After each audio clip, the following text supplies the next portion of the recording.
తెలిసి తెలియని వయసు, అంతా తెలుసు అనుకుంటారు కానీ వాళ్ళకి తెలియదు.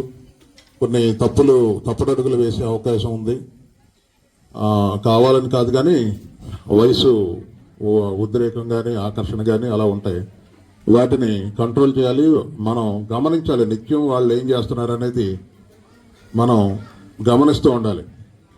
ఏదో ఒక తప్పు చేసిన తర్వాత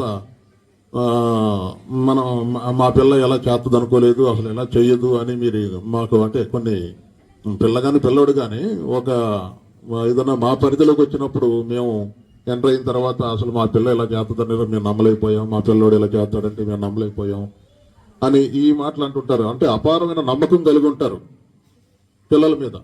అటువంటి నమ్మకం ఏంటంటే వాళ్ళు ఆ వయసులో వాళ్ళు చెప్తున్నారు కదా, ఆకర్షణ వలన కానీ ఇంకొక రకమైన ప్రలోభాల వలన కానీ కొన్ని తప్పుడడుగులు వేయడానికి అవకాశం ఉంటుంది. కాబట్టి వాళ్ళని మనం కంప్లీట్గా అబ్జర్వేషన్లో ఉంచుకోవాలి. ఈ వయసులోనే వీళ్ళు భవిష్యత్తుకి బాటలు పడే వయసు ఇది. మనం బాగుపడాలన్నా ఇక్కడి నుంచి పాడైపోవాలన్నా ఇదే వయసు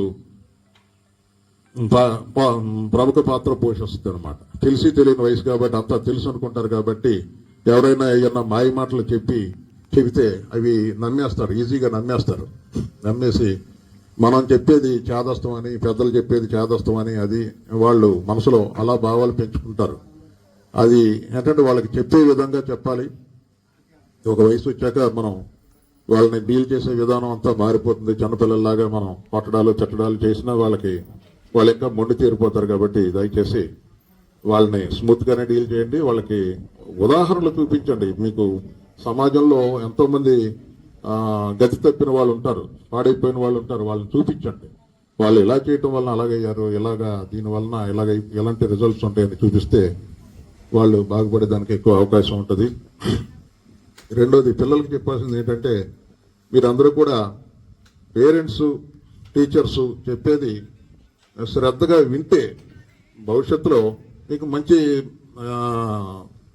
ఒక బాట, మీరు నడవడానికి ఒక మంచి ట్రాక్ వేసుకున్నట్టుగా ఉంటుంది. లేదంటే మీరు ఈ సెల్ ఫోన్ మాయలో పడ్డారనుకోండి, ఈ సెల్ ఫోను అందులో వచ్చేవన్నీ కూడా ఆన్లైన్లో ఉన్నాయన్నీ కూడా నిజాలు కాదు. అవన్నీ కూడా అద్భుత కల్పితాలు. ఇప్పుడు సినిమాల్లో చూసారనుకోండి, చాలా సినిమాల్లో